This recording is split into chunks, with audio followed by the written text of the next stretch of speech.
Okay, so I'd just like to say it's a pleasure to be here in the US, and if I get lost on the way, it's because I'm kind of talking in my sleep.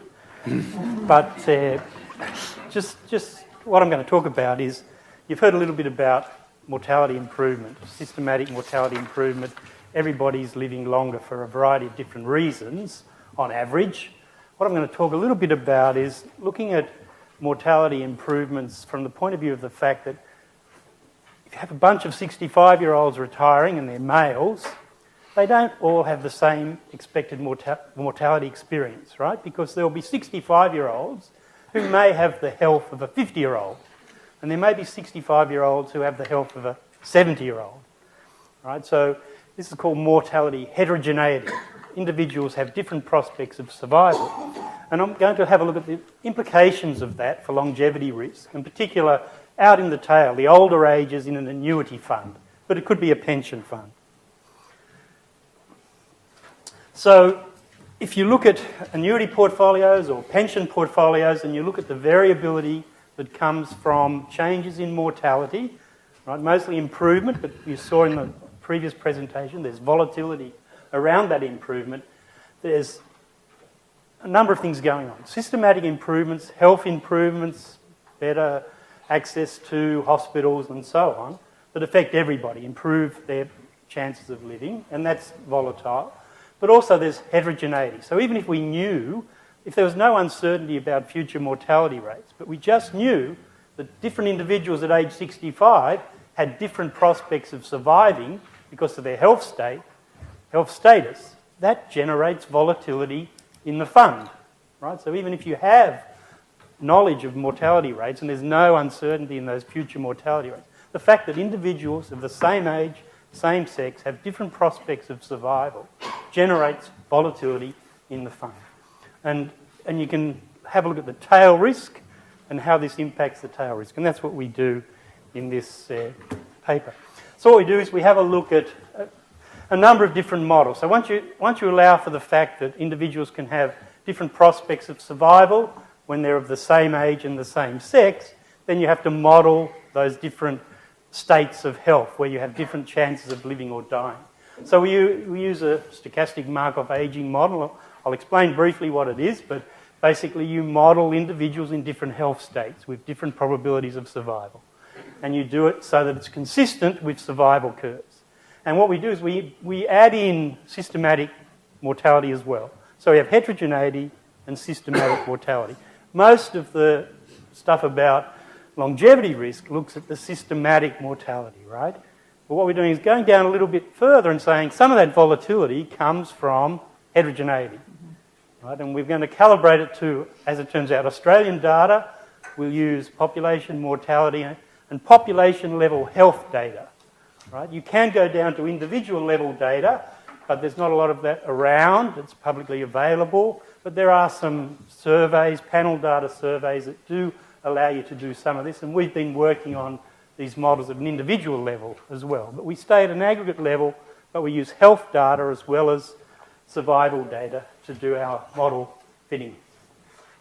We look at, in the tail, out in the ages above 90, we look at the volatility of the fund value in an annuity fund, pension fund, and we look at value at risk, if you like, chance of having really bad outcomes in the tail.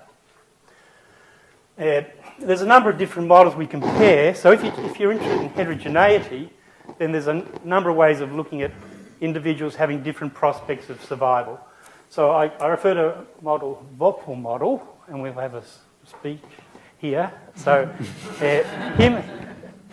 his work with other colleagues is what I refer to here. So this is a frailty model. So individuals at birth get a Z number on their head that reflects their chances of survival. And they stick with their Z number through their life. Right? So you have a distribution of their chances of living. Right? Some individuals have higher, so it's kind of genetic based, right?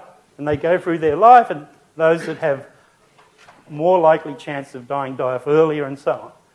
And then we have one of the earliest Markov aging models. So here it says you go through your life, and factors affect your chances of living as you go through your life, and you have a physiological age. So even though you're aging through time, you may not age as much as someone else. So you go through time and you have this aging going on that affects, that comes from the environment in a sense. And you can show, and it was shown by work with Jim, that these two, you can calibrate them so that they are effectively the same in terms of generating a survival curve in the future. So you can't really determine which one's going on if you're just working with a survival curve. And we use both models, but basically the calibration gives the same results. And then we have a Markov aging model where we make it non-homogeneous and we calibrate it to distributions of health states at various ages using population level health distribution.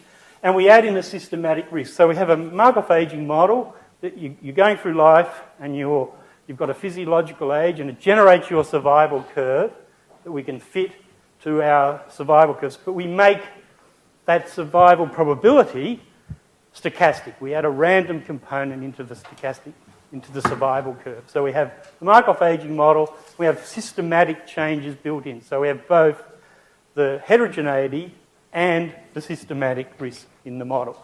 The details are in the paper, I'm not going to spend time on it, but there's been some work done on these types of models recently in the actuarial area, and we've been working on this as well.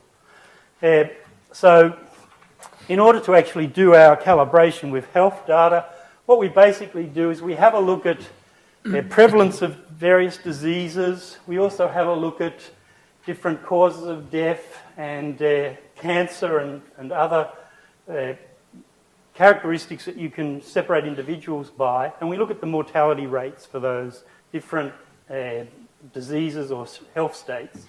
And we basically use this data to determine a distribution of mortality rates at different ages for a population, which we're going to calibrate our model to. So you can actually use information about individuals, but this is aggregate level data. But it allows us to calibrate our health states in this Markov aging model. And in terms of model fits, the frailty in the bra model, well, we fit the survival curve fine. Our Markov aging model, this is the fit on the right-hand side. It shows our Markov aging model for health and survival data from the Australian data. We've actually been working on this modelling, and we've got a better model. It improves the fit. So I'm not going to go into the details, but this model is fine for our purposes. But we've got a better model. We just before I jumped on the plane, we sat down and worked. We've been working on this model, and we now have a better model. But it doesn't matter. So if we have a look at age 40 and age 60, state 1 is the healthiest state. So you've got the best prospects of living. State 2 is the next state down. State 3, state 4, state 5, and state 6 is when you die. Right? So you carry forward all these different states. So the ultimate state eventually is you'll end up dead. And this shows the distribution of states, and it takes our observed data, so our population level data that we took from those sources that I've mentioned, and the fitted data from our Markov aging model in terms of health state. So we calibrate it so it fits. It's not perfect, right? We have a certain number of parameters. We don't have every parameter for every point, so we perfectly fit the data, but we have a number of parameters and we get a good fit in the model. This shows that the different models we look at for heterogeneity, including the Markov model. The Markov model has quite distinct differences in terms of expected survival time compared to the frailty model, and we've added in that stochastic component, calibrated it to health data. So then we simulate an annuity fund. I'm not going to spend much time on it, so we just have a 65-year-old group of lives coming in. We then forecast their survivals. We work out annuity values. We allow for the 5 different health states, and we have a stochastic investment return and fixed investment return examples. Now this just shows you the importance of heterogeneity in terms of longevity risk or mortality risk. This just shows standard deviation of the fund values in our little simulated fund without systematic risk and with systematic risk, and showing for different pool sizes. So we have a 500 pool size and a 1,000 pool size. The red is the 1,000 pool size. So without the systematic risk, you can see that with just heterogeneity, you get volatility. And the bigger the fund is, the bigger the volatility, but it's not proportional, right? You're getting some benefits of full size diversification. But with systematic risk, you can see that the impact of systematic risk stays in the fund in terms of fund size. As you grow the fund size, you expose yourself more to this systematic risk component, even though you capture the heterogeneity. And this shows that if you're writing an annuity fund and you're an insurer selling annuities, you're open to adverse selection. If you're offering a particular rate, then individuals who are going to buy your annuity, they're presumably expecting to live longer than your tables forecast in that rate. You're getting selected against, in a sense.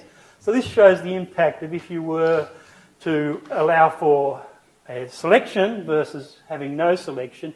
And basically what happens when you actually do that selection process, you're getting selected against in terms of your annuity business. Obviously it has a negative impact on your profitability, so the red line is with self-selection, but it also, in fact, reduces your volatility. So when you select lives, you'll get the lives that are going to live longer in your fund, but you'll get less volatility in terms of the fund because you don't have the mix of different lives from the heterogeneity in the fund.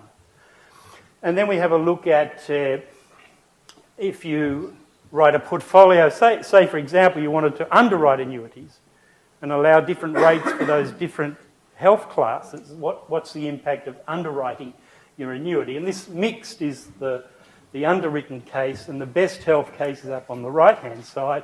And so what you see is that if you're writing a portfolio and trying to underwrite annuities, and you're pricing these annuities allowing for survival prospects, then what happens? You get a less profitable and more risky portfolio in your annuity portfolio. So actually selecting lives and doing what insurers do now is, in some senses, more profitable and less risky for the insurer. And then we look at model risk. So if you wanted to just model heterogeneity, right, and you looked at your tail risk, then this shows you with the Lebras and Vorpel model, the frailty model and the Lebras Markov aging model, what your tail risk looks like. I'm out of time. So this is from age 90 to age 110, and this shows you the impact of the systematic risk in the Markov model. So just summing up, because I'm out of time, we wanted to look at the tail risk in these portfolios, annuity portfolios, you can look at pension portfolios, but we wanted to introduce a model with both heterogeneity and systematic mortality, and that's what we've done. Systematic risk is not the full story, as you saw there. There's a lot of heterogeneity and it generates volatility, and that's what you need to look at. And we've looked at that at population level. You can go down to individual levels with certain modelling and do that. And we looked at investment risk as well. I haven't talked about it, but longevity risk gets magnified by investment risk in the tail, and I didn't talk about that. And I thank you, and I won't do that. So.